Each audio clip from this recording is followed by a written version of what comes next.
Indrajit study point में आप सभी का स्वागत है। हम पढ़ रहे हैं एनसीईआरटी क्लास 12 अध्याय 14 विभाजन को समझना भाग 6।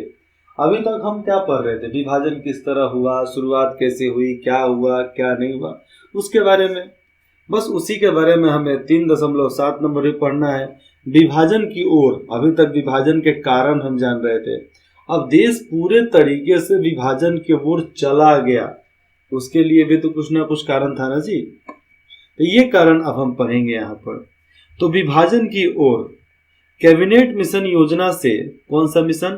कैबिनेट मिशन योजना से अपना समर्थन वापस लेने के बाद मुस्लिम लीग ने पाकिस्तान की अपनी मांग को असली जामा पहनाने की, जो अमली जामा जो है, जो यहाँ पर ये लोग ख्याली पुलाव पकाने के चक्कर में थे, जो ख्याली पुलाव पकाने के चक्कर में लग गए थे, तो उसी को बोलते हैं यहाँ पर अमली जामा।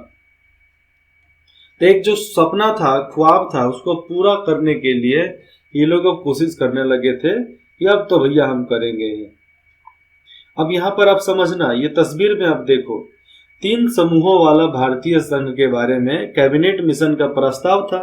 1941 के मुस्लिम बहुल इलाके, जितना हरा वाला इलाका है इसमें मुसलमान बहुत ज्यादा, लाल वाले इलाकों में हिंदू बहुल इलाके, इसमें हिंदू ज्यादा थे, और जितना भी ये ब्लू कलर का है, यहाँ पर राजकुमारों की रियासतें हुआ करती थी, जिनके लिए प्रस्ताव में स्पष्ट प्रावधान नहीं किया गया था कि कौन किसके साथ जाएगा, कौन किसके साथ नहीं जाएगा। ये सब यहाँ पर बात ही नहीं हुआ था। तो ये तस्वीर देखो, समूह देखो आप, यहाँ पर ऊपर नीचे सब समूह दिखाया गया है, कौन जाकर हिंदुस्तान के लिए था, कौन हिंदुस्तान के लिए नहीं था। आगे हम बात कर लेंगे कि बिहार में एक आवाज। अब इसी के हम रेखा चित्र देख लिए, पैमाना क्या था क्या नहीं था सामने दिख गया। अब बिहार के एक आवाज के बारे में बताते हैं कि महात्मा गांधी जानते थे कि उनकी स्थिति बिहार में एक आवाज जैसी है, मतलब एक आवाज चिल्ला दिए खत्म हो गया वैसे ही थी, लेकिन फिर भी वे विभाजन की सोच का विरोध करते रहे थे गांधी जी। किंतु आज हम कैसे खुद परिवर्तन देख रहे हैं, आज हम किस प्रकार से दुखद और खुद परिवर्तन देख रहे हैं। मैं फिर वह दिन देखना चाहता हूं जब हिंदू मुसलमान आपसी सलाह के बिना कोई काम नहीं करेंगे। मतलब गांधी जी चाहते थे कि वो दिन वापस आए कि हिंदू मुसलमान अपना दोनों काम, दोनों फायदा एक साथ बैठकर बातचीत करके खत्म कर सकते थे। मैं दिन रात इसी आग में जल रहा हूं कि उस दिन को जल्दी से जल्दी साकार करने के लिए क्या करो।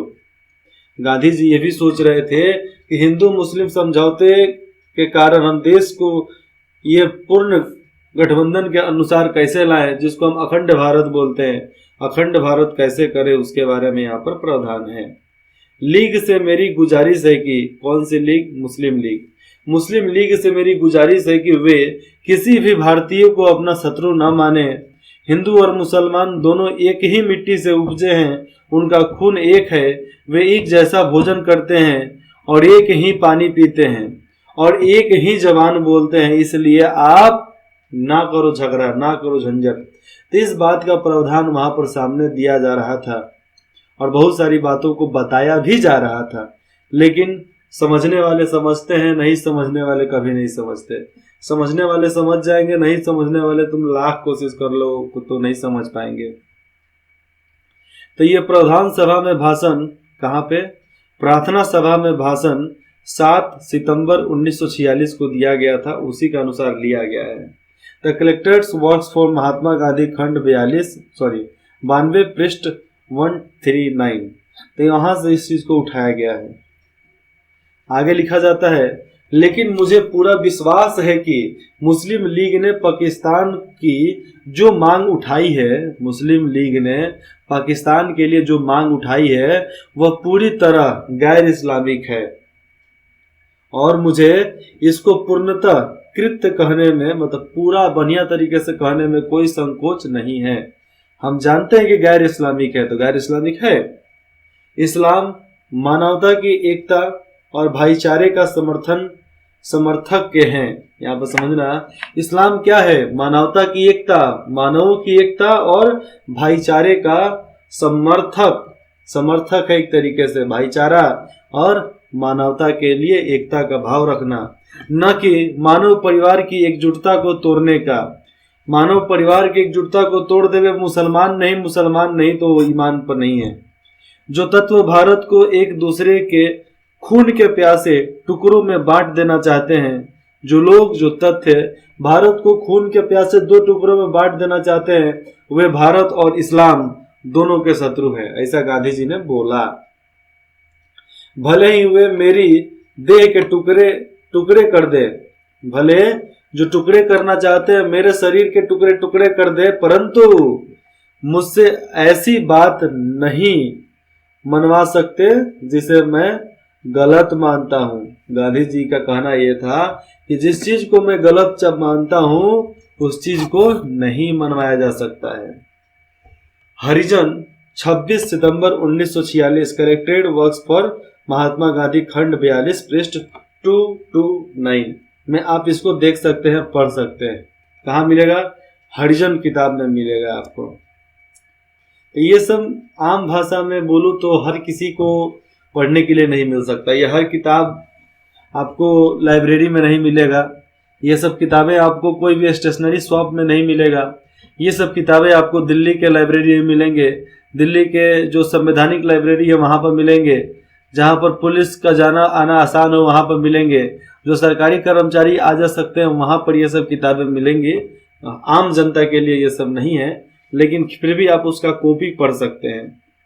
अब यहाँ पर विभाजन को समझना हम पढ़ रहे हैं, तो उसी में देखिए किस तरीके से दृश्य यहाँ पर है। लाठी डंडा सब लेकर लोग चल रहे हैं मारने के लिए। उस समय आपको सब पतले पतले लोग दिखेंगे, मोटा लोग आपको एक भी नहीं दिखेगा। आज पतले लोग की संख्या कम है, मोटे लोग की संख्या ज्यादा है। पतला भी बीमार है, मोटा भी बीमार है, इसलिए दोनों के बीच में रहो, मीडियम रहो, स्वस्थ रहो। ये कलकत्ता की सड़कें हैं, अगस्त 1946 का दृश्य है। ये लोहे के छड़े और लाठियां लिए, लोहे के छड़ और लाठियां लिए फसादी ये लोग चल रहे हैं दंगा करने के लिए, दंगा फसाद करने के लिए। तो ये सब अंदर से उन लोगों के अंदर बीज बो दिया गया था कि भैया आप तो करना ही है। हमने ऊपर कहाँ छोड़ा था, आप फिर से देख सकते हैं कि उन लोगों ने अमली जामा पहनाने के लिए, आप फिर नीचे देखिए, पहनाने के लिए प्रत्यक्ष कार्रवाई करने का फैसला कर दिया था कि भैया अब जो ख्वाब था उसको हम पूरा करेंगे। पार्टी ने 16 अगस्त 1946 को प्रत्यक्ष कार्रवाई दिवस, जिसको हम डायरेक्ट एक्शन डे मानने का ऐलान किया था।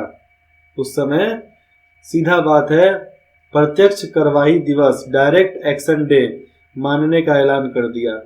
उस दिन डायरेक्ट एक्शन डे का ऐलान हुआ। उसी दिन कलकत्ता में दंगा भड़क उठा जो कई दिनों तक चला और उसमें कई हजार लोग मारे गए। मार्च 1947 तक उत्तर भारत के बहुत सारे भागों में हिंसा फैल चुकी थी, पूरा बढ़िया तरीके से हिंसा फैल चुका था। मार्च 1947 में कांग्रेस हाई कमान मतलब कांग्रेस के बड़े बड़े नेताओं ने पंजाब को मुस्लिम बहुल और हिंदू सिख बहुल दो हिस्सों में बांटने के प्रस्ताव पर मंजूरी दे दी कि भैया अब हम दो हिस्सों में बांट सकते हैं। कांग्रेस ने बंगाल के मामले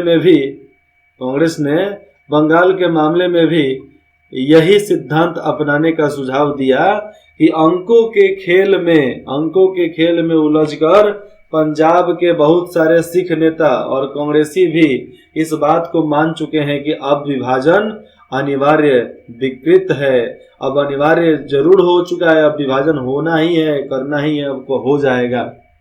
हुआ भी विभाजन कि जिसे टाला नहीं जा सकता। अब विभाजन को उनको लगने लगा था भैया अब सब घर में बात विवाद होगा तो वहां पर बड़े बुजुर्गों को एहसास हो जाता है कि क्या होने वाला है। उनको लगता था कि वे अविभाजित समझना, यहाँ पर वे अविभाजित पंजाब में मुसलमानों से घिर जाएंगे। अगर पंजाब में विभाजन नहीं हुआ तो हम जाकर वहां पर घिर जाएंगे, मतलब चारों तरफ से मुसलमान थे, अब घिर जाएंगे।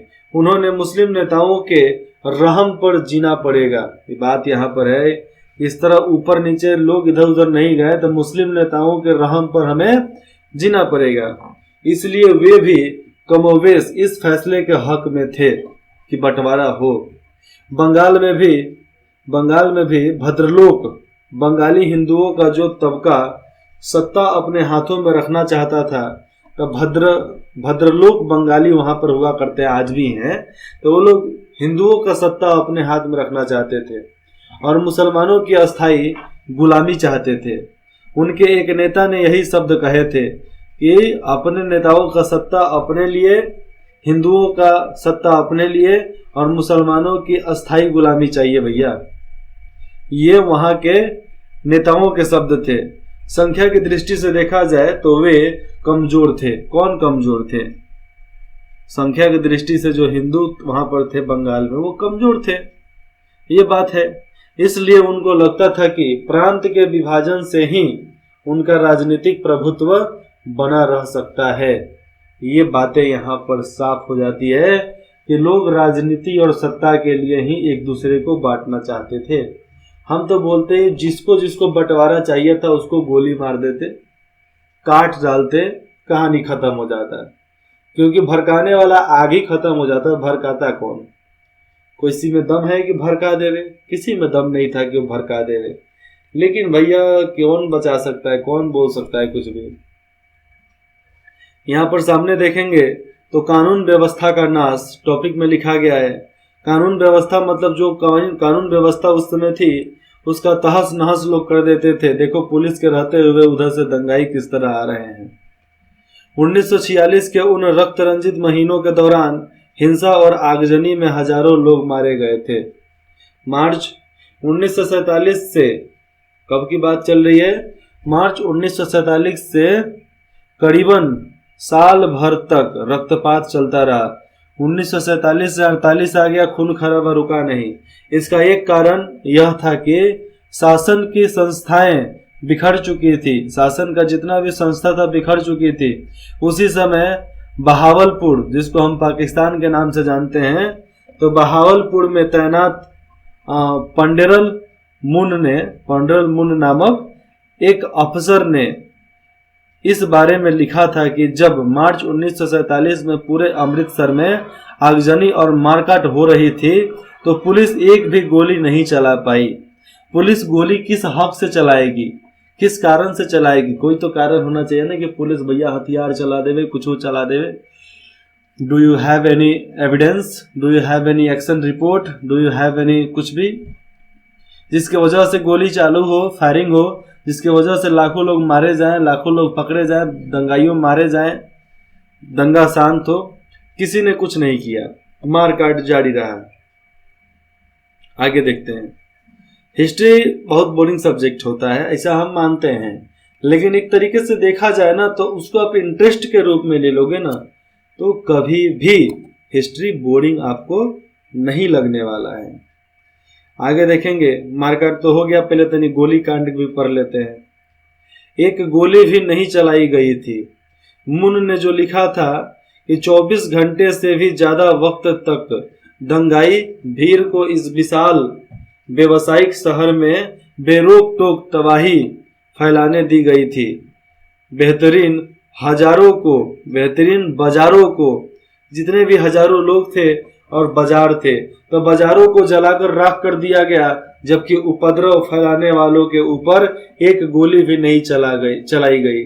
जिला मजिस्ट्रेट ने अपने विशाल पुलिस बल को शहर में मार्च का आदेश दिया, मतलब अपनी विशाल पुलिस फोर्स जो थी उसको शहर में घूमने का आदेश दिया और उसका कोई समर्थक इस्तेमाल, समझना यहाँ पर कि उसका कोई समर्थक इस्तेमाल किए बिना वापस बुला लिया गया।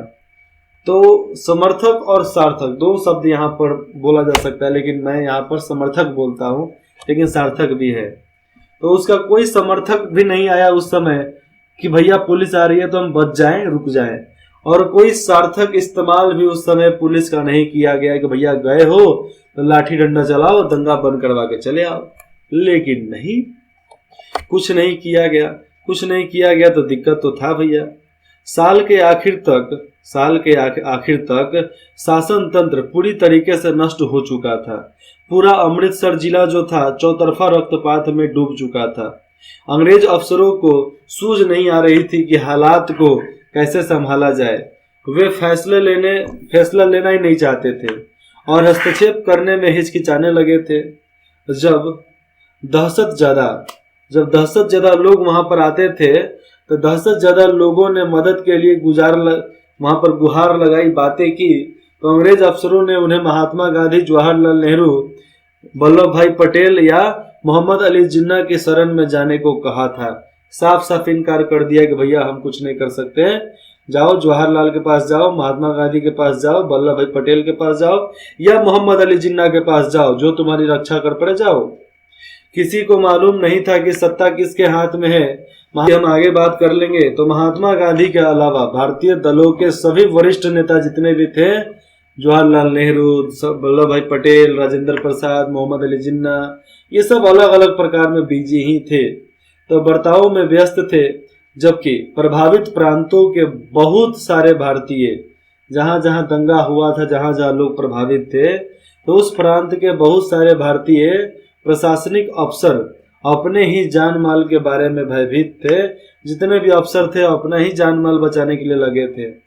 अंग्रेज भारत छोड़ो की तैयारी में लगे हुए थे। अंग्रेज भारत छोड़ने की तैयारी में लग गए थे कि भैया भारत छोड़ देंगे हम अब। और यहाँ के जो अफसर थे वह भी अपने अपने समुदाय के साथ मिल गए थे और उसके साथ कर्म कांड करने लगे थे। समस्या बात आती है क्या? समस्या इसलिए और बढ़ गई क्योंकि भारतीय सिपाही और पुलिस वाले भी हिंदू, मुसलमान, सिख के रूप में आचरण करने लगे थे। जैसे जैसे सांप्रदायिक तनाव बढ़ा, वर्दीवादियों की पेशेवर प्रतिबद्धता जो थी, तो पेशेवर प्रतिबद्धता पर भरोसा कमजोर पड़ता गया और अपने अपने समुदाय के साथ चले गए, लड़ने लगे। बहुत सारे स्थानों पर न केवल पुलिस वालों ने अपने धर्म के लोगों की मदद की, बल्कि उन्होंने दूसरे समुदायों पर हमला भी किया था। ये बात सच है, ये बात 100% सच है, हम छुपा नहीं सकते। हम आने वाले भविष्य से, आने वाले जनता से, आने वाले बच्चों से हम क्या छुपाएंगे भैया? क्यों छुपाएंगे? हर चीज को बताना चाहिए कि भैया हमारे पास क्या क्या कांड हुए थे। इन सब बातों को हमें बताना चाहिए। हम महात्मा गांधी की बात कर लेंगे तो आगे आता है महात्मा गांधी। तो महात्मा गांधी एक अकेली फौज, यहाँ पर देखिए महात्मा गांधी एक अकेली फौज कैसे थे। जब महात्मा गांधी 26 जनवरी संध्या 5 बजे करीब में 26 जनवरी 1948 को जब उन पर हमला हुआ था तो बहुत थोड़ा हंगामा मचा था।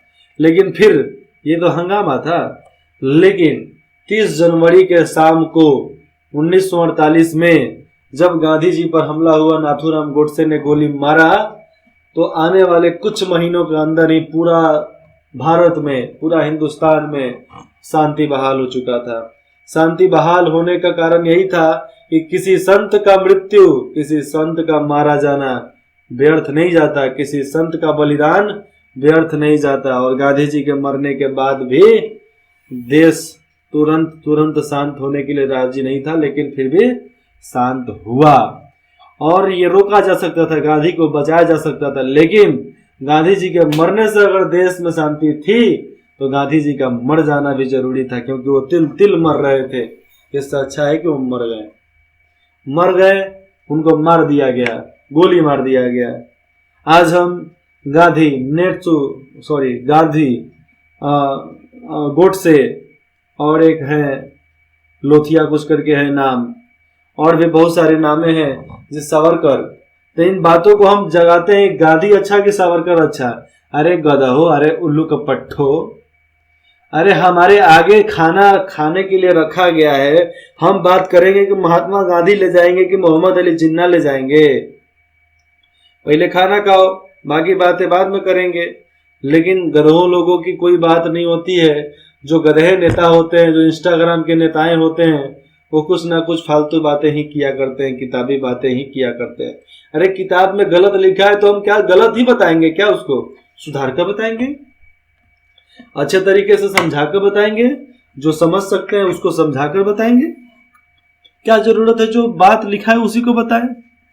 बात तो एनसीईआरटी में बहुत लिखा है, आप उसको बताओगे, हंगामा ही होगा, पूरा बढ़िया तरीके से हंगामा होगा।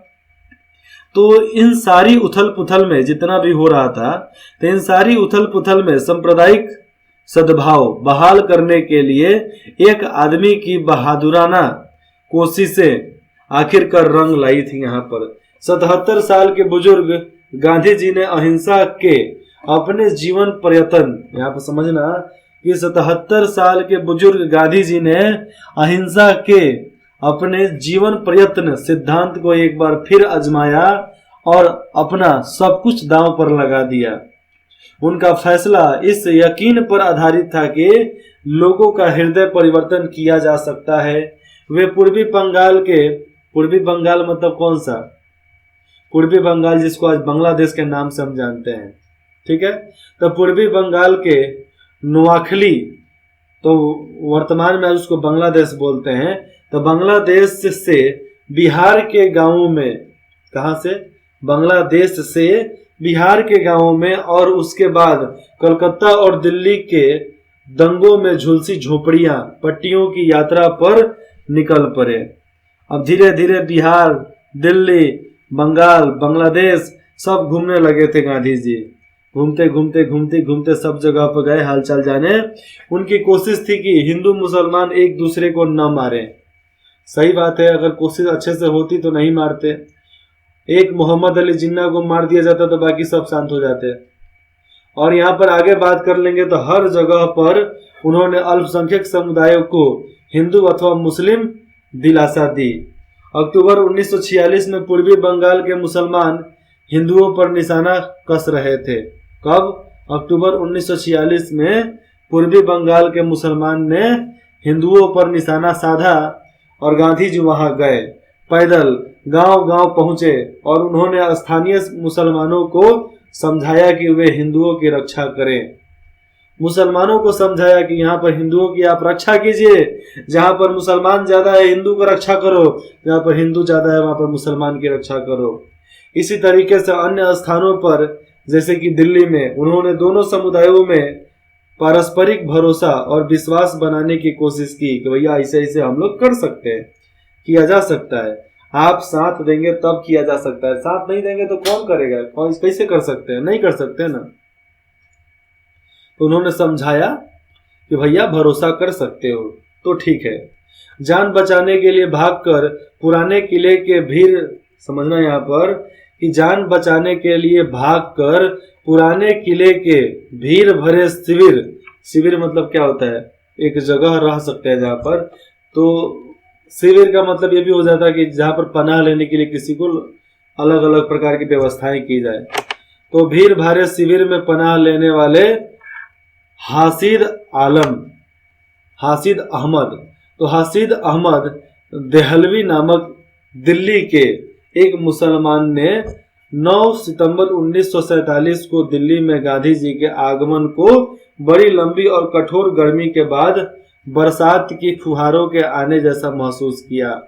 जो वहां पर एक हासिद अहमद, जो दिल्ली के रहने वाले मुसलमान थे, जो उस समय पूर्वी बंगाल में थे, लेकिन बंगाल की नहीं अब दिल्ली की बात चल रही है। जब वहां पर गांधी जी आए तो उनको लगा, शाहिद अहमद देहलवी को लगा कि भैया गर्मी छटने के बाद सावन का जो पहला असर होता है वैसा उन लोगों को उनको महसूस हुआ कि भैया अब हम बच जाएंगे।